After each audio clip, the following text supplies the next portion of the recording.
lately I have felt that the show has gone into uncharted territory, and while that's always a fun and sometimes necessary thing to do, right now, I think it's time to return to our roots. The last few months or so has been kind of a departure from the usual, and I'm sure I'm not the only one who noticed. I don't typically talk about extended series, but you wouldn't know that if you went by my recent episodes. Chalk it up to poor planning as to why they all just seem to bunch together like this. So after talking about Gundam and Adult Swim, it's time for us to get back to what made anime abandon. And what better time to do it than January, or as it's known around these parts, Meh-uary. What is it about the first month of the year that seems to sap all creativity and excitement out of everyone? Perhaps it's the weather or just the looming unknown prospect of what the year has in store for us all, but it's a phenomenon that seems to have no real traceable beginning. From television to music to film, January is a dead spot. Hell, it's a damn fluke that Kingdom Hearts 3 is coming out this month, otherwise video games would join the list too. And anime is certainly no different, which is why for the last couple of years, I've covered some of the most dry, lifeless, and ho-hum anime I could find. So in the spirit of indifferent resignation, we're going to be looking at a few anime that more than likely you're just going to forget about by the end of the day. Starting with Demon Fighter Kocho. Now I know what you are thinking. Didn't you already review this like 7 years ago? Not right, because that was Devil Hunter Yoko. Wow, bitchin'! I have no earthly idea just how low on the cultural totem pole you have to be to rip off Devil Hunter Yoko. While it isn't necessarily a wholesale copy, you have to be blind or utterly ignorant of Yoko to not catch wise to what they're doing. Licensed by Media Blasters and released stateside in 2000, this here OVA was based off a manga that just so happened to begin publication the year that Devil Hunter Yoko ended. Also, Wikipedia states that there are 2 live-action films based off the manga as well, released the same year as the OVA. And by films, I mean they're most likely softcore cable smut. Interestingly enough, while I managed to find copies of the movie for sale, the most I could find of the manga is a few scanned covers on a single Tumblr site. Dubious source material, lack of historical presence, Media Blasters? Sounds like a win-win-win-win. This is exactly the kind of anime this show was built upon, and a perfect recipient of the honor of being the first episode of 2019. So, let's get our hands dirty with Demon Fighter Kocho. We begin on a school night as a co-ed couple arrive on campus so that the lady here can pick up a forgotten, oh, who cares, she's worm meat anyway. You want me to stay in the car, or should I? That's cool. Back in a minute.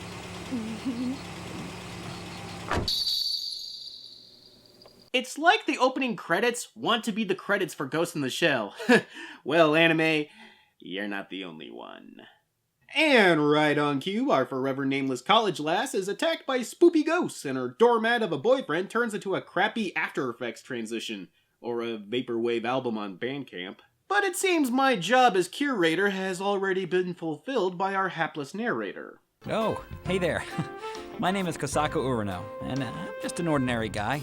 But if I had to say there was something special about me... It's that I'm Captain N, the Game Master!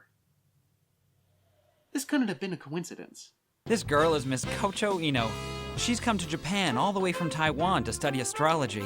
Ponder this, ladies and gentlemen. What is the more depressing thought? Going overseas to study astrology, or Yale University holding seminars to solve Rubik's Cubes? Ponder. Seems that these ghost sightings have been weighing heavy on Captain N, and I'm totally not Yoko, guys. Seriously, I'm not. And their club president echoes their concerns. What club? Why, the Astrological Club, of course, presided over by Dr. Robotnik. No, I'm not being cute, they're both voiced by Mike Pollock. The ghost's activities have recently turned violent, physically grabbing and threatening students. Therefore, we, as the Astrological Society, are charged with investigating this matter. Why would a college think that an astrological club is capable of ghost busting? If it's bullshit you're fighting, you don't get bullshit artists to deal with it. You get the 4-H club for that.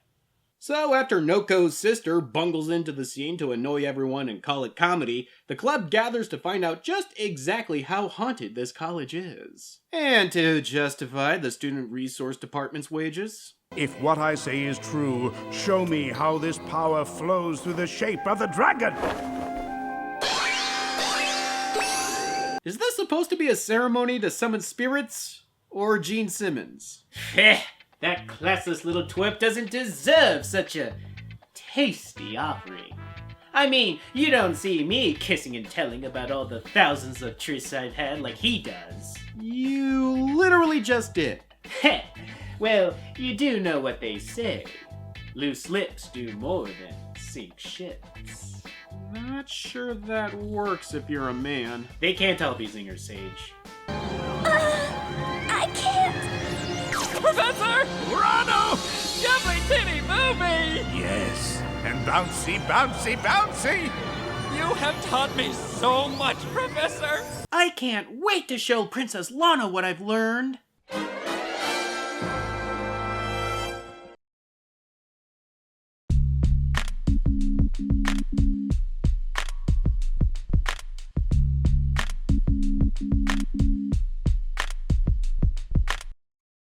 Well, the thinly disguised perversion hits pay dirt, and a spoopy ghost comes a-knocking, and he ain't happy. But check this out. Apparently Robotnik here is a badass because he literally pimp slaps a flying katana out of his face. BOOM! But not before it cuts off what passes for a dress that Noko is wearing, and we all get an eyeful of that perverted shtick that we all love. Besides, as hard as I tried to get his attention, Kosako couldn't stop looking at you today, so I guess you beat me, right? I did. Yay! I was humiliated in front of my own sister and the boy I like! I win! I win.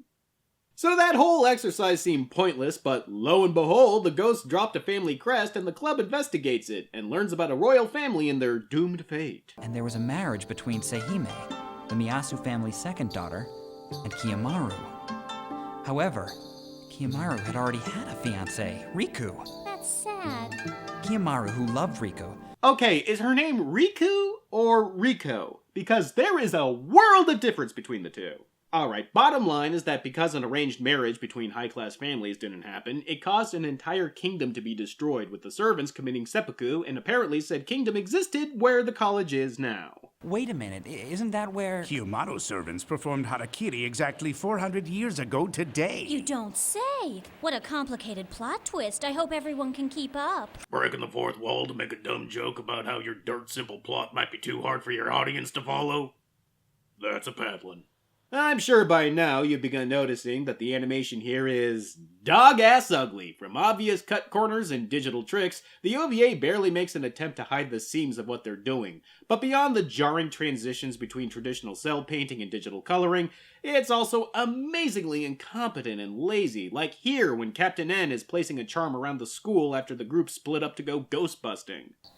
Now that that's done, I better hurry up and get back to the pool. Why in the world would you have it in your script that your hero checks the time on his watch and then not even draw him with a watch? Or does he tell time by checking his sleeve? It's a hair past a mustard stain from the hot dog I ate for lunch. I'm running late. Foolish spirit, did you really think I would fall for such a cheap trick? Well, what do we have here? But it seems that the spirits are catching wise to what the four of them are doing, taking out Robotnik with the sexy lady diversion and Noko's sister in one fell swoop. Listen here, Sister Samurai. Your feminine charms won't work on me. I love you. Yoo-hoo. Well, at least it's equal opportunity, stupid. Before it goes completely off the rails! Clearly, you can't appreciate the love of a real woman. Corin, come on, this happens to men sometime. Hurry up and get to the pool. I'm really worried about them. Fine, dick.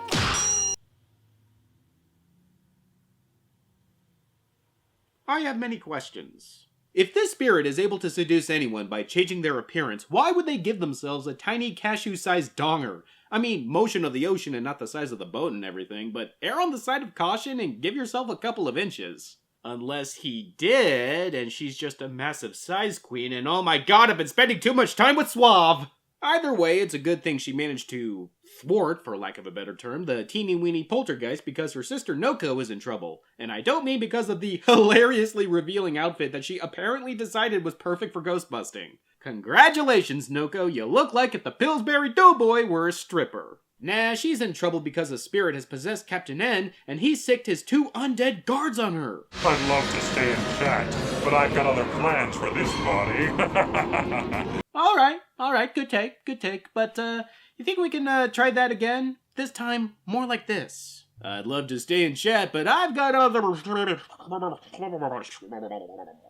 Luckily, help arrives in the form of Robotnik and Sister Dearest, allowing Noko to go after Captain N. Robotnik even gets a transformation sequence, which is cool and everything, but somewhat undone by the fact that we already seen him earlier in this form. Oops. Which one of you wants to taste my wood? That was your one pity laugh anime. And true to lame duck nudie comedy formula, the only way that Noko can break Captain N out of enthrallment is with a big ol' scissor hug. Where am I? So dark and squishy. And judging by the smell, I must be in a fish market. As the spirit finally exposes himself, Noko uses a charm to dispel his power and reveal his true form. A kid. And the anime ends with the spirits putting on a play to raise money for proper gravestones so they can finally rest. The end. This anime wasn't even 30 minutes long, and I still feel ripped off. Demon Fighter Kocho is dumb. Just utterly dumb. I'm sure there are more poetic and literate ways of saying that, but honestly, it doesn't deserve the amount of effort it would take to write it. Put bluntly, this anime somehow managed to live down to expectations. And there's plenty more where this came from. Gotta love January. Till next time.